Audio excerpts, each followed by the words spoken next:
All right. All right. Don, welcome. And I want to welcome everybody to Social Media Secrets. My name is Scott Embringham. I'm the CEO and owner of Embringham Media Group. And I believe any business can get customers with social media faster than they ever dreamed possible if they've got the right frameworks, the right tools, and the right team.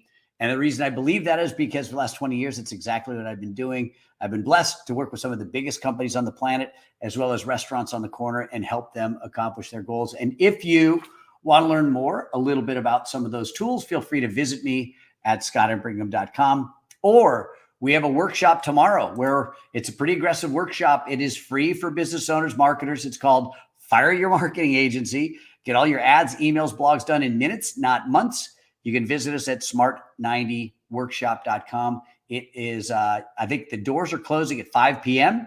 And then we are going live tomorrow at 10 to talk about some new tools for business owners. But that is it for me. We are here to talk about Don Williams. I am really, really excited to chat with you. Let me just share just a little bit about Don. 30 plus year entrepreneur, four-time. I started when I was 4, Scott. When you were 4. Yeah, I was 4 years old. Perfect. No, that's not true. 4-time best-selling author. I can't wait to talk about that. A podcast host, advisor, and an investor. Don's helped over half. I love that. Half of the Fortune 500 on marketing, sales, and service. He helps entrepreneurs and companies make more money by providing solutions that are guaranteed to produce results. I saw some of the stuff on your website. It's an amazing, a spectacular guarantee that you offer. Lastly, Don is a 9-year EO Fort Worth member. He trains SAP chairs on how to get big sponsors. So for those of you who are EOers, you know exactly how valuable that is. And you help them around the globe, and you currently serve as leadership director for the U.S. Central Market. So, Don, it's a privilege to have you here today. I'm excited to catch up with you. Thank you so much. I hope I can live up to all that. Yeah. Well, you know, when I told people that I was going to be meeting with you today, there were other fellow EOers. They were all excited, and they had nothing but good things to say. They were excited about learning from you, as am I. And I think one of the things that I wanted to do, and I had a privilege to be on your podcast recently, is I'd like to go back a little bit. And as other business owners that are maybe watching, I'd like to begin at the beginning. And I'd like to ask you a question about maybe a defining moment that you had in your life that set you on the path to entrepreneurship, maybe looking at things a little bit differently. Was there a defining moment for you that kind of put you on that course? Oh my gosh, what a great question. And yes, and there were many steps towards that defining moment, but the defining moment was I had helped a gentleman build his business. We'd tripled his business. I'd worked my way into partnership with him, and it came time for the first distribution, and he deferred and said, "Oh, for whatever reason, we haven't had a chance, and so we're not doing it today." And I said, "Okay, how much time do you need to correct it?" And he told me, and I came back on that day, and he said, "No, we haven't done it." And I said, "I can't work with you anymore." And I basically became his competitor. And we reconciled before he passed away, but I learned that day that I could be a really good follower if I could find a really good leader, but really good leaders are hard to find. And the other thing, and I think people sometimes overlook this, is you have to keep every promise, no matter how small. That one actually wasn't a small promise, but even if you make a small promise, if I tell you, Scott, I'm coming to this call today, and I literally slid in with like 60 seconds, but that doesn't matter. You have to keep every promise if you want to build trust, and you can't make sales if you don't build trust.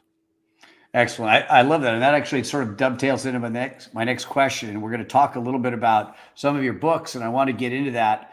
As you mentioned at the beginning of that, you mentioned that you're willing to be a good follower if you can find a good leader, and they're hard to find. Hard to find. What mentors did you have early on, or was there one specific mentor early on that really stands out in your mind as someone that sort of defined or raised the bar for leadership, where it gave you something to aspire to? So initially, my father, who was a United States Marine, he provided an excellent example of leadership.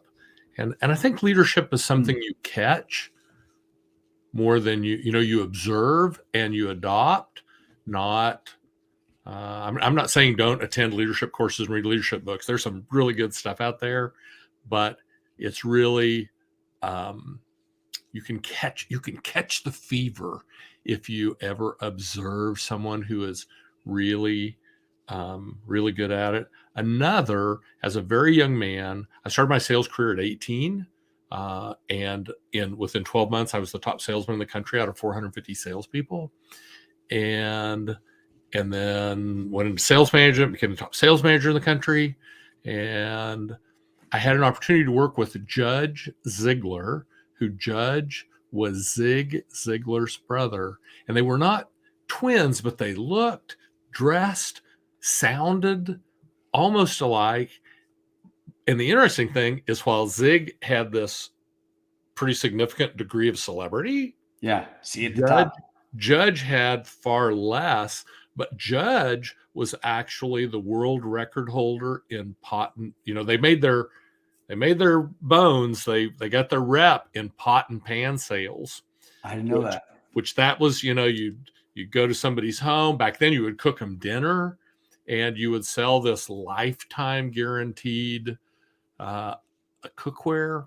And back then it was probably, this was the 50s, was probably $300. It would have been like $2,500 today. So it was a lot of money for a set of pots and pans.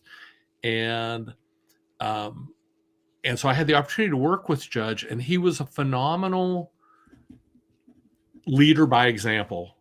He kept every promise. He was a man of extremely high character, extremely high integrity. And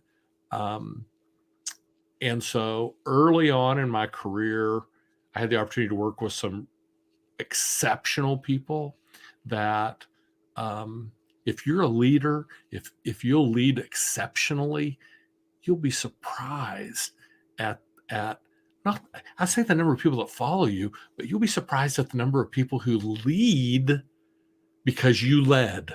And to me, that's the definition. You're not really a leader if you just generate followers. You're a real leader when you generate leaders. Would you say Judge? Was it Judd or Judge? Judge. Just like Judge at the courthouse.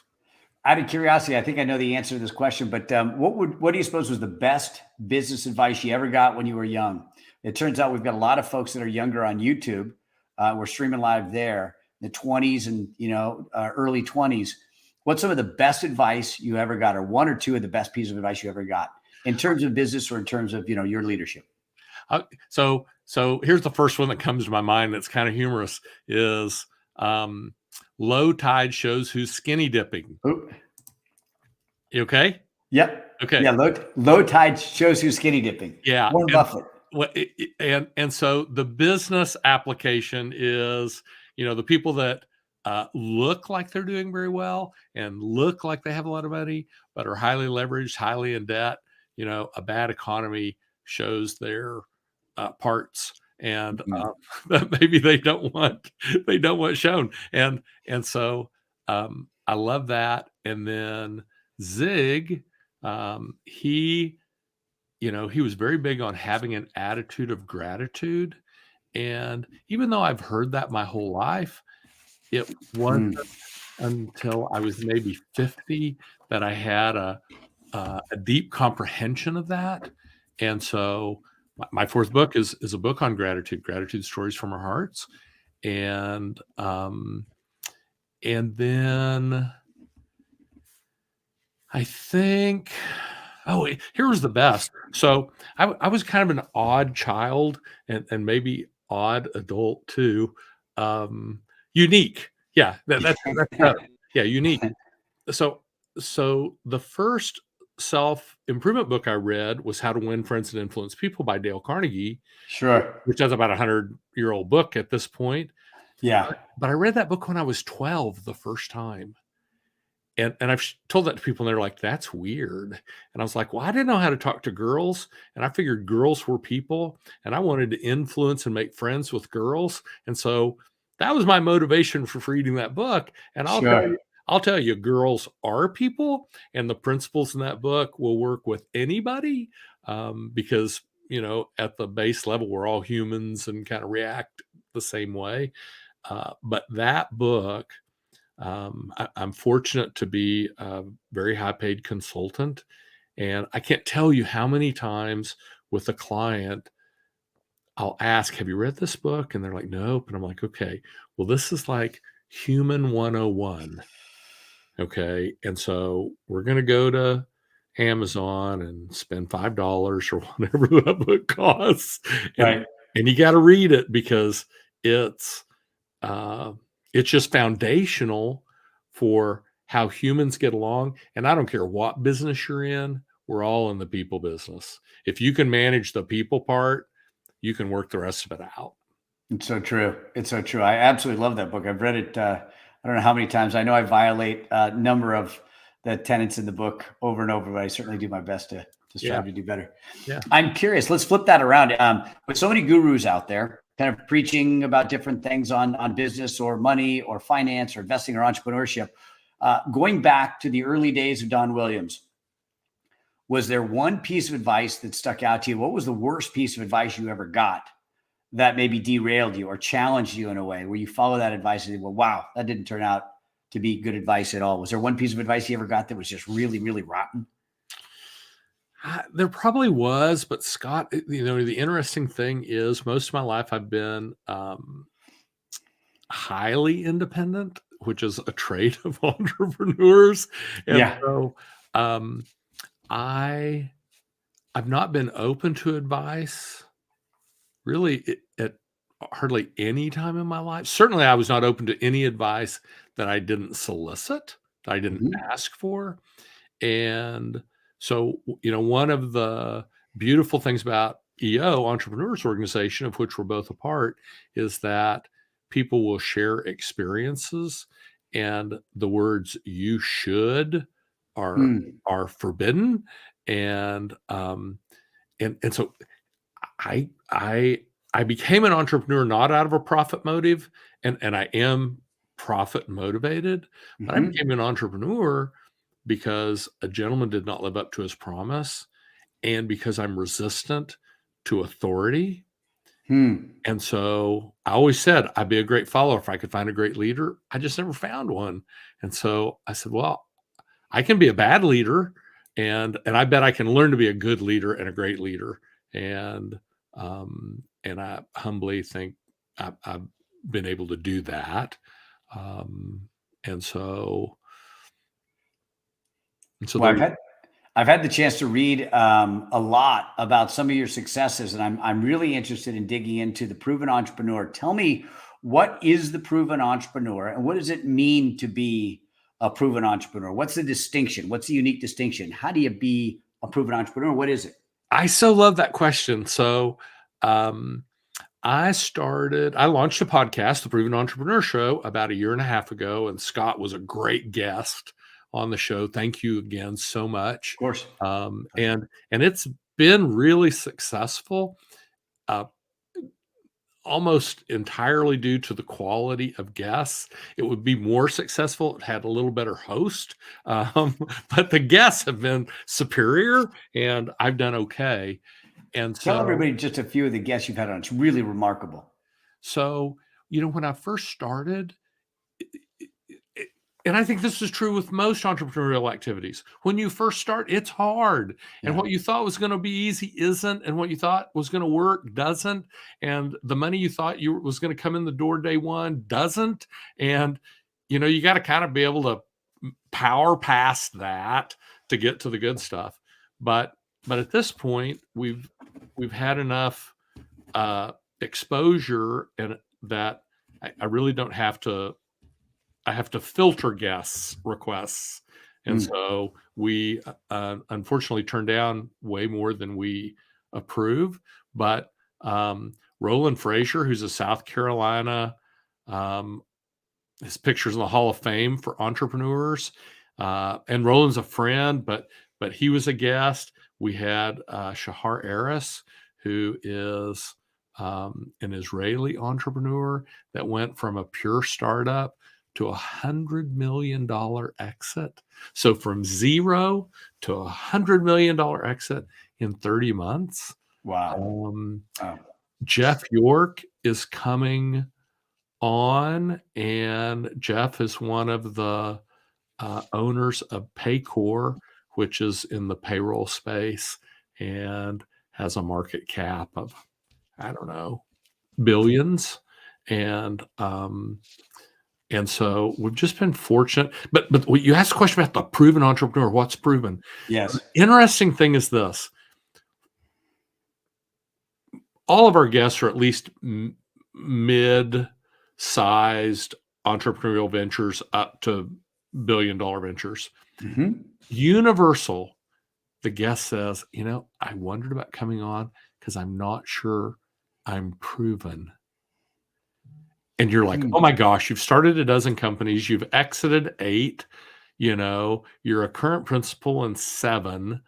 I think that's proven. It should qualify. Yeah, but it's interesting that I'm going to say, when I say this, I don't mean this derogatorily, but all of us suffer from imposter syndrome at some point in our lives, and maybe at some point every day, where we wonder, am I really good enough? Did I really deserve this?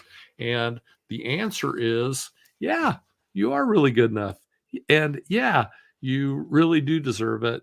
And keep going, because while what you're searching for may look to be on the horizon, we're all one phone call, one customer, one day away from a magnification, a multiplication of success in your business. It's so true. And what you said about how we sometimes start a business and we think that the money's going to roll in and the customers are going to roll in. There's 2 questions I want to ask you. The first one is, in working with clients, you've got a chance to work with all kinds of different clients as a coach and as a consultant.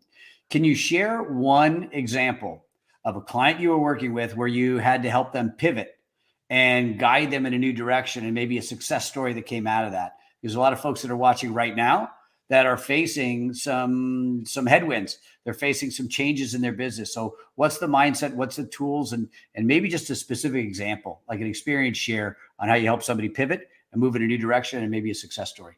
Love that. So, and keep in mind, pivoting might mean I'm going to do something different. And so I'll be a little ridiculous. I was a plumber, and now I'm going to be a carpet manufacturer. Okay, well, that would be a pivot, but that'd be a pretty dramatic pivot. Sure.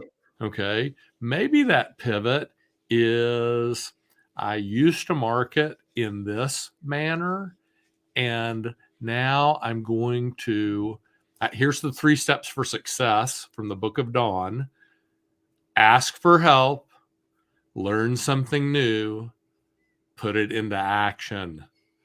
And which one of those is the hardest, do you suppose? Pardon? Which one of those is the hardest, do you suppose? Or is it different for every person? I think it varies on most people, but I think acting is where there's a disconnect most of the time. Yeah. The acting. They learn, but they don't act. And so with my consulting clients, we don't just do strategy. You won't just be good at Trivial Pursuit. We have to actually go do the work. Yeah. We'll strategize, but then we'll move into execution. And so I have a client. Well, this is my number 1 success story from 2022. And all of my clients are up considerably, but this one client had an operational issue that prevented them from realizing a new revenue stream. And And as we were talking about it, I was like, oh, I'm almost positive I know the exact way to solve that. And so I think you hire a coach or a consultant, one for what they know, and two for who they know. And so Mm, this was a what they know. mm, And I was able to share with him the strategy by which we'd be able to open that line of business. And they're in professional services, but this was a high margin service. And so 3.6 million top line, but maybe more importantly, almost 2.5 million to the bottom line. mm. And you and I both know we've been entrepreneurs long enough that top line makes the newspaper and people will tell Right. you you're a genius. But my banker's really only interested in the bottom line. Yeah. And so that was a total pivot into a entirely a related but new line of business that they'd previously been unable to get any traction into at all. And it wasn't instant, but it was nearly instant. It was, oh, I now know how to turn on the light. I'm going to walk to the light switch and I'm going to flip it on and the lights are going to come on. I know how to access this business. I'm going to do the necessary things, and instant presto changeo, there it was. I'm interested in coming at it from another angle now. So you've helped people pivot. I love what you said about you hire a consultant for not only what they know, but who they know. I think that's brilliant. I think it's really brilliant. When you're working with a client that's reluctant to change, have you ever had to change your approach with a client to help them change or do something different to trigger them in a new way where they're just reluctant to change? Have you ever had to pivot your approach to get them moving in a new direction? So I'm a real big believer, and really probably the foundation of everything I do lies in mindset, and that's a really big bucket. There's self-image, that's obviously part of it, but equally as big a part as this. I'm a big believer in seeing everything and taking every action from your client's point of view. And if you want to be a world-class salesperson, you can be. Here's 2 tips. Quit selling. Stop today. Resign. I'm no longer going to try and make people do something. Okay. And instead, see everything from their point of view. Everything from their point of view. Your point of view doesn't matter at all. Okay. Put the blinders on yours, see it through their point of view, and take every action from their point of view. Stop selling and start helping them achieve their goals. So in my business, because that is foundational to who I am, my relationship with every client is like having a bespoke suit crafted for you. And what the principles may be the same, but the methodology is probably going to be entirely custom tailored to you, the client. And the reason for that is this: number one, I believe you should do everything from the customer's point of view. And number two, change is really, really, really hard for humans. We don't like it and we're not good at it. And so rather than trying to propose huge wholesale changes, it's much easier to get real and real lasting results if we look for the smallest things we can change that have a big difference. So like a lever, I can lift 50 pounds. With a lever, I can lift 500. So how can we find those types of levers in you and your business where we make little bitty changes, small changes that pay off huge? I want to dig into that. So you posted something, I think it was today or yesterday, and it was the notion of the vast majority of the clients that many businesses have in today will not be with them in 5 years. And part of that is they're out selling instead of retaining and romancing the customer. So one of those levers, I would assume, or maybe wrongfully assuming, but is one of those levers customer retention. And then 2, as a follow-up, how does that tie into romancing the customer and one of your books? And could you talk a little bit about that? Okay. Boy, there's about 4 questions in I this. know. Yeah. I got greedy, but I'm really interested in this. That's okay. So I think the customer journey begins with pre-acquisition and ends either at death or with win back. Okay. And everything that happens in between those 2 points is the customer journey. I see the customer journey as perfectly parallel to the romantic journey. Okay. So I'm 62 years old. I was born and raised in Kansas. So that's the frame of reference I'm going to speak with. Please don't be offended if I don't, use how you see romance to anybody in the audience. Sure. I'm going to speak from one perspective. So, Johnny likes, well, let's say Dawn. Dawn likes red-headed girls. I don't know why. I just am. And I'm married to a red-headed lady who I love very much. But young Donnie liked red-headed girls. So that was kind of my market. Okay. And in your company, you should know. You should know who is your market. Yeah. Okay. Who do you like? Who's good for your company? All customers are good, but I bet you could look at your customer list and find 2 or 3 that are really, really good. And if you could find lookalikes to them, that would be a win for your company.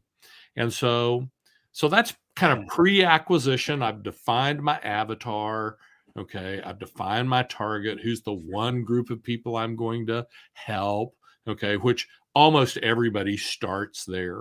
Right. And then as I move into I ask Lita, my wife, out for the first time. That's kind of like test marketing.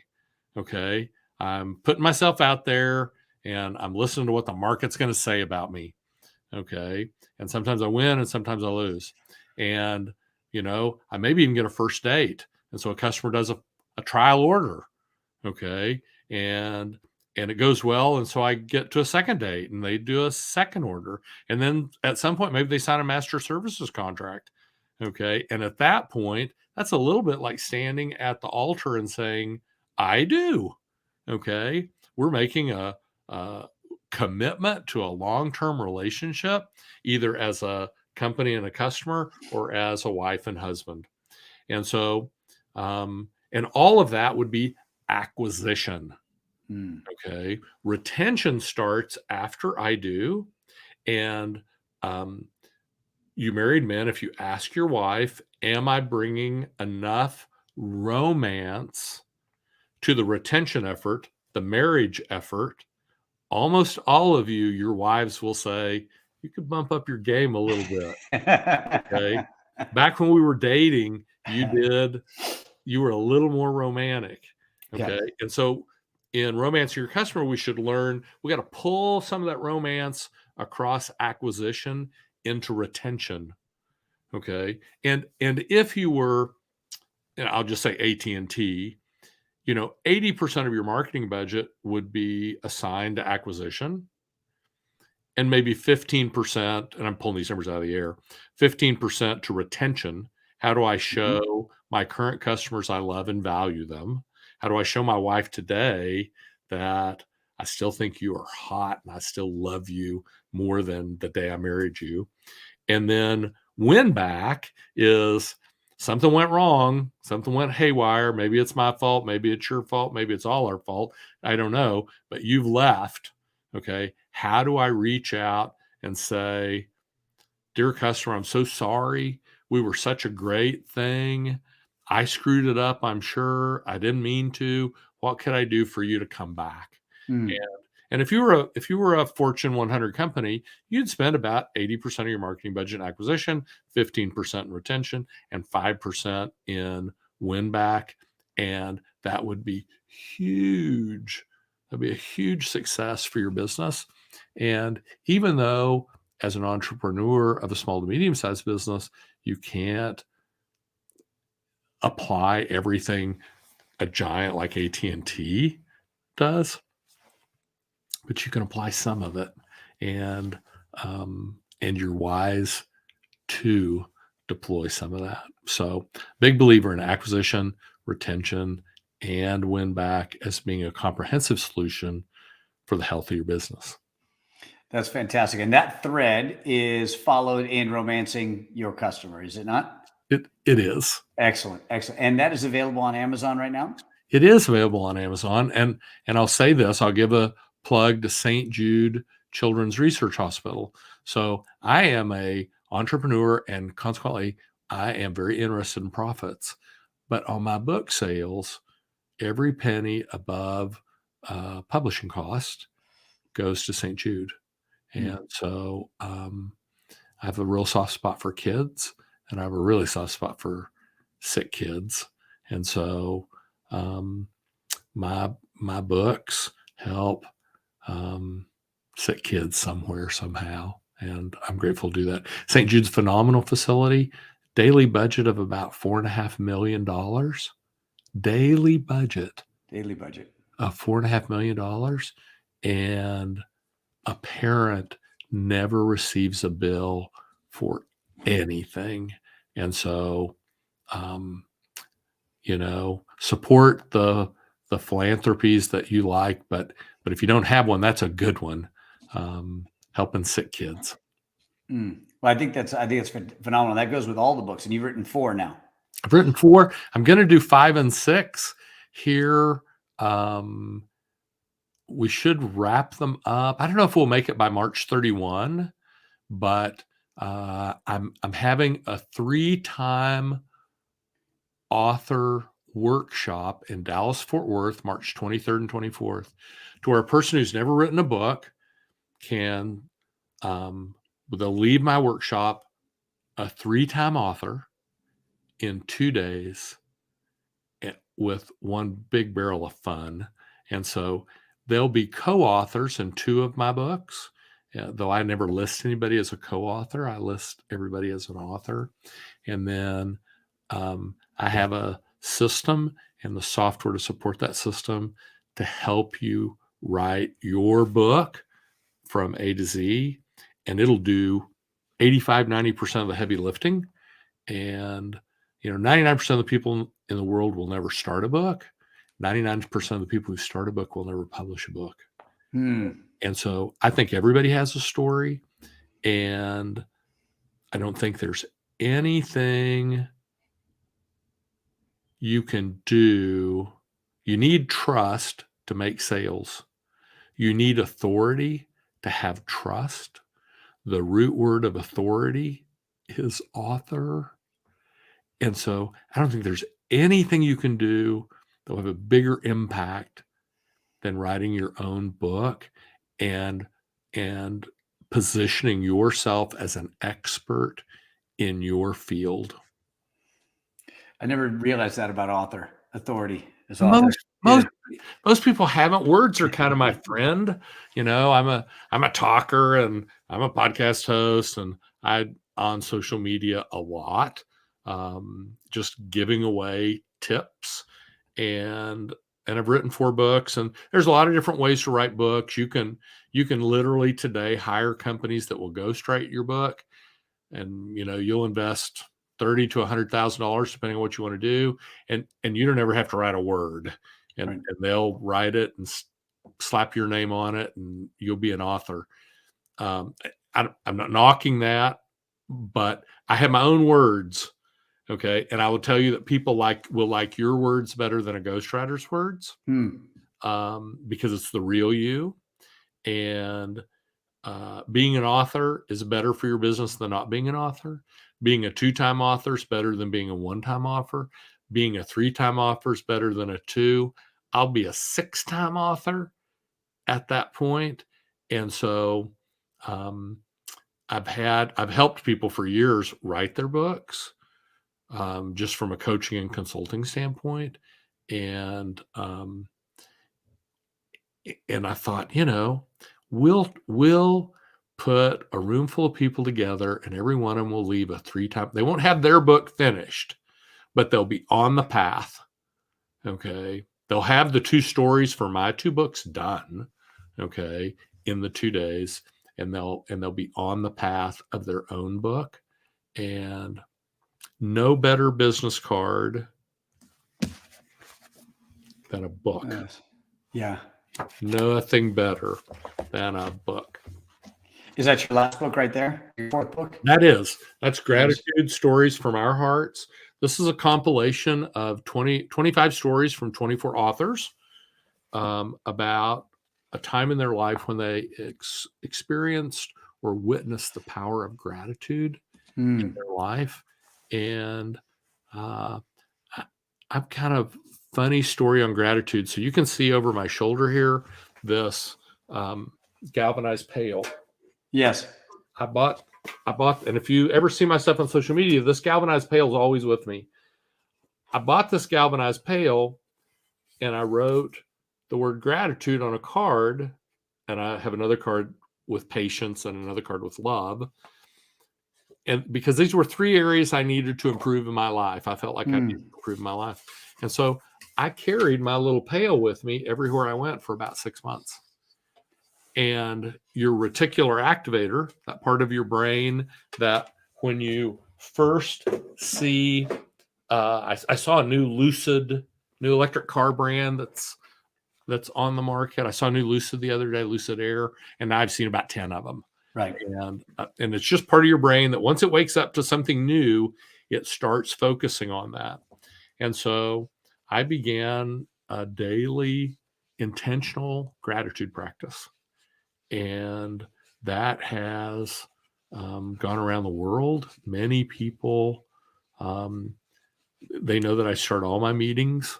Not this is your meeting, so I didn't start it that way, but with one good thing where I share some, and the amount of value it brings for company culture and for customer experience is off the hook. Because when humans actually perform at their very optimum, their very highest level, and I don't care if you're a hurdler or a speaker, you are perform at your very highest level when you express or experience gratitude, and at your very lowest when you express or experience fear or shame. And so if you want to be more grateful, you practice. If I wanted to be stronger, I'd practice strength training. If I wanted to be thinner, I'd practice calorie control. If I wanted to be whatever, I'd take steps that were proven to help get there. Well, if you want to be more grateful, you practice gratitude. And that has been transformational in my life. That for sure. You asked me earlier, what was the best piece of advice I've gotten? They didn't give that to me as advice, but I heard the story and instantly knew that even though I had been really successful in a lot of different areas, I was one of those people who was never really grateful. We could win our version of an Oscar. Okay, not the Oscar, but our version of the Oscar. Sure. And I'd be like, yeah, that's great. But what about this thing over here that we're late on, that we're behind on, that we dropped the ball? Not even celebrate it for a second. Yeah. And, I now know you have to celebrate all wins. If you want to win a lot, talk about winning. Your reticular activator will go to work for you. If you want to win a lot, talk about wins. If you want to be really successful, talk about success and hang with people that are more successful, however you define that. If you want to be more grateful, practice gratitude. I love that. I don't know why, but it triggered the thought in my mind about years ago. I went to a Tony Robbins deal, and you walk on the hot coals, right? Yeah. And he talks about 5 things that are going to get you through this experience. One of them was kind of getting in state. 2 is visualizing. Talk about winning. Exactly what you said. Talk about it. You talk about it over and over. You visualize. 3rd, you take firm action.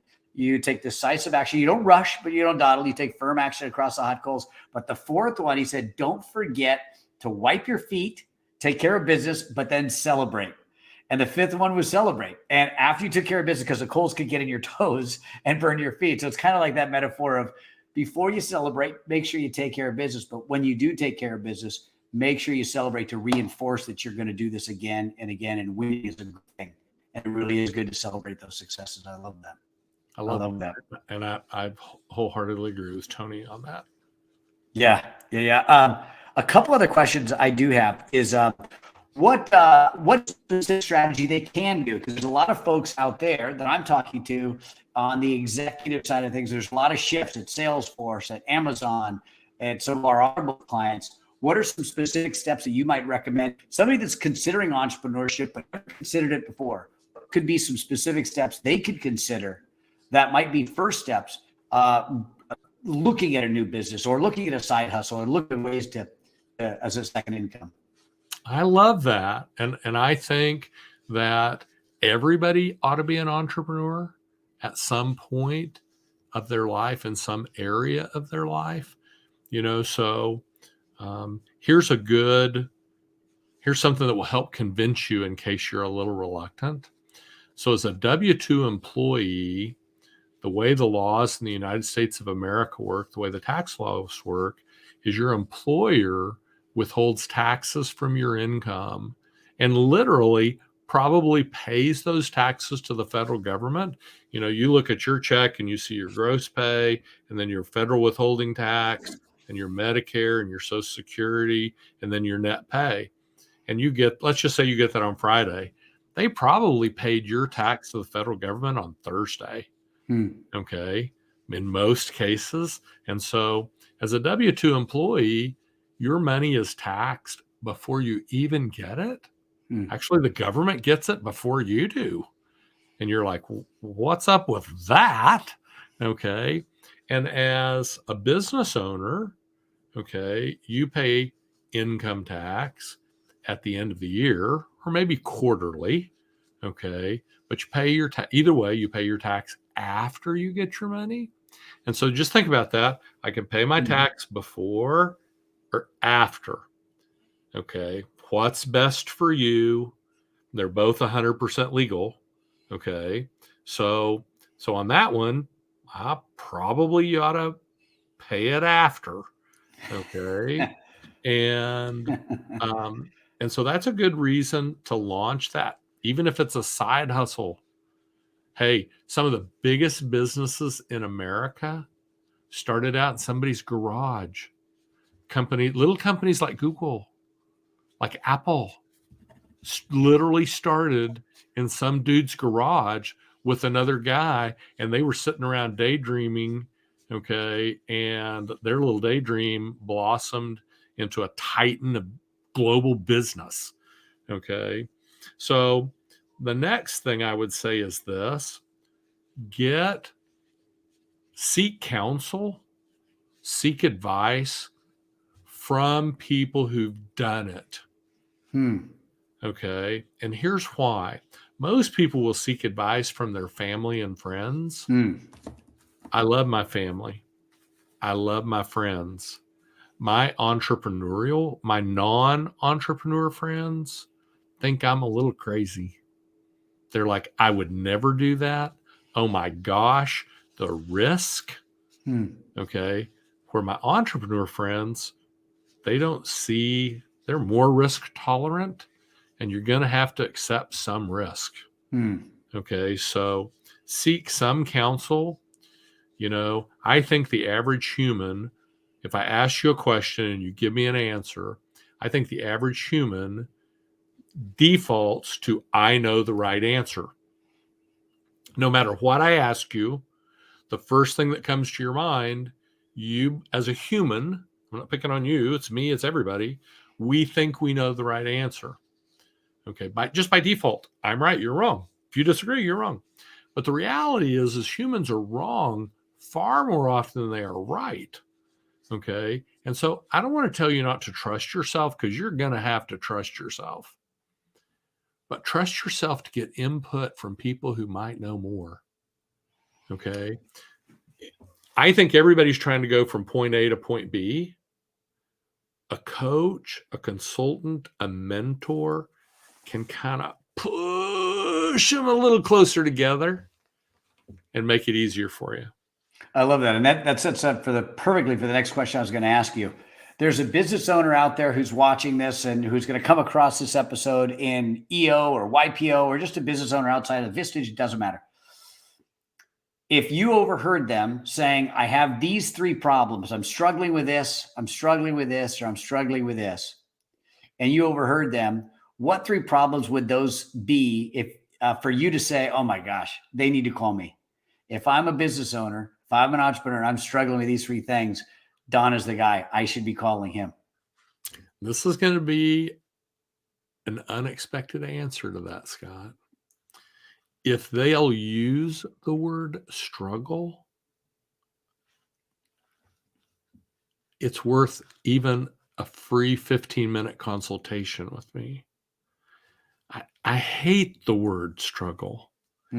Even if we talk about other people, because I know my reticulator activator works towards things it hears and sees. And so it's kind of like the difference between saying, I'm a small business. I don't like that either. I don't think that's a good mindset. I'm a growing business. Well, I like that a lot better. Yeah. Okay. And I'm learning how to overcome this area. I like that a lot better than I like struggle. And words are my friend, but words are really important. Our brains really can't, at a subconscious level, can't decide what's pretend or imaginary and what's real.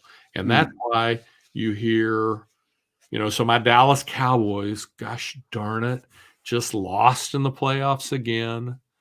Okay. But I can remember when Troy Aikman, Hall of Fame quarterback, won 3 Super Bowls, and they asked him what his secret was. And Aikman was a very accurate passer, and he didn't lose very many games for you. He was not the kind of quarterback who would throw very many interceptions, and almost never a 4th quarter interception. I mean, if we were in it, we were going to win. But he said, the game plan, the first 15 plays is set before the ball's even kicked off. We know exactly what we're going to do. And I imagine running those plays and those plays being successful before every game. And you're like, so really, you played the game in your mind, and then you let your mind control your body on the field. So, sometimes people, when you talk mindset, they're like, oh, that's hoo-ha and that's foo-foo and it's a little wah-wah. But I'm just telling you, science tells us we use about 10% of our brain. What's that other 90% doing? Okay. Do you think God or the universe just gave you 10 times the brain you needed? I don't think so. Right. So, in the book of Dawn, foundational is mindset. The next step up is leadership. A great leader gets things done because we're in the people business. We need other people to execute on our vision. And then you break off into marketing and sales and service and culture. Okay. And eventually you're all the way, you've climbed Mount Everest, all 29,000 feet. But foundationally, you start with mindset. Yeah. And the next step's leadership. So if they say struggle, they're my kind of people. Now, specifically, if they're looking to bring more money into their business, my superpower is finding ways to ring that cash register over and over and over. And that makes you a pretty popular guy because truthfully, if you elevate sales to the right level, half of the problems in your business will go, they'll just vanish. And you'll have enough money to hire somebody to fix the half that didn't vanish. Right. Right. I love that. I love that. As we wind down, I have two more questions. And one of them is, what question didn't I ask that you wish I did? Man, that's a great question.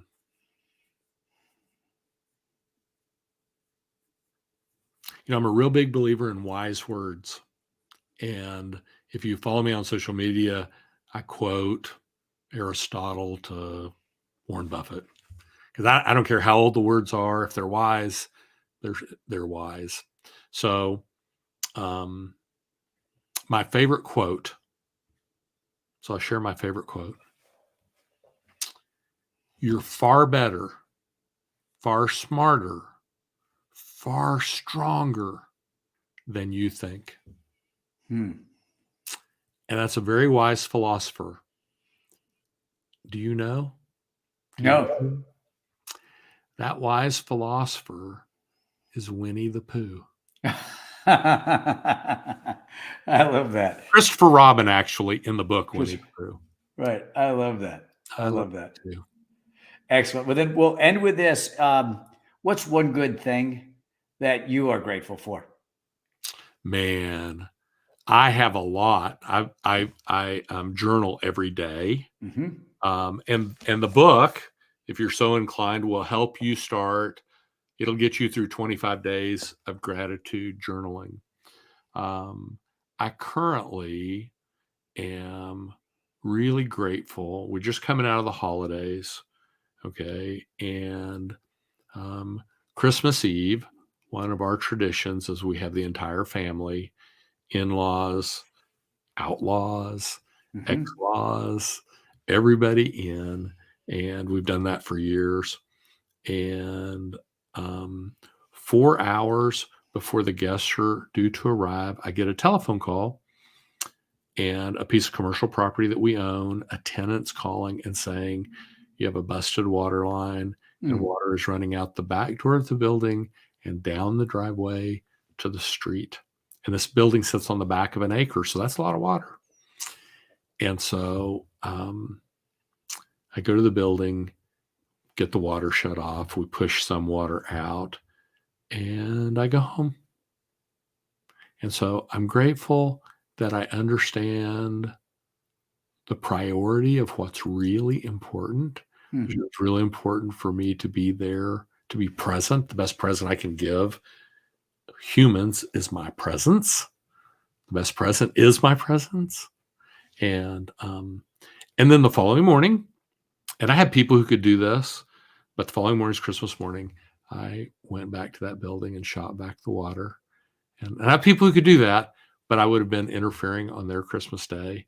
And we do our Christmas celebration on Christmas Eve.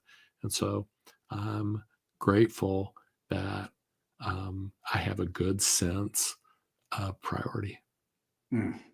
I love that. I love that. And I remember many years ago, I heard a leader starts by leading themselves. And for that, I'm super grateful that you are an example of that. The things that you've talked about today, and I've seen your feet move too. And I've read all about you. I've looked at what you've done over the last 30 years, and you've certainly been an example to a lot of entrepreneurs, and you're helping entrepreneurs today and people, charities and other really wonderful things. So I thank you for that.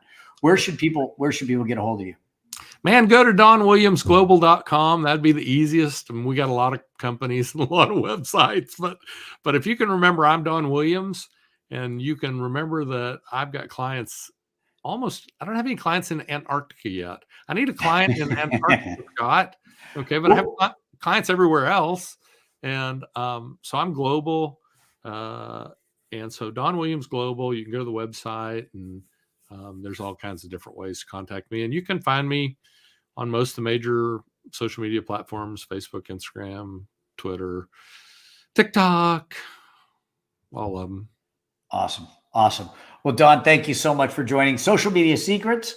And to learn more about Don, check him out on LinkedIn. Don, thank you so much for spending time with us today. And for everybody else that's joining, thank you for being on. We look forward to seeing you in our workshop tomorrow, hopefully, smart90workshop.com. And thank you again for joining Social Media Secrets. We'll see you next time. Thank you, Scott.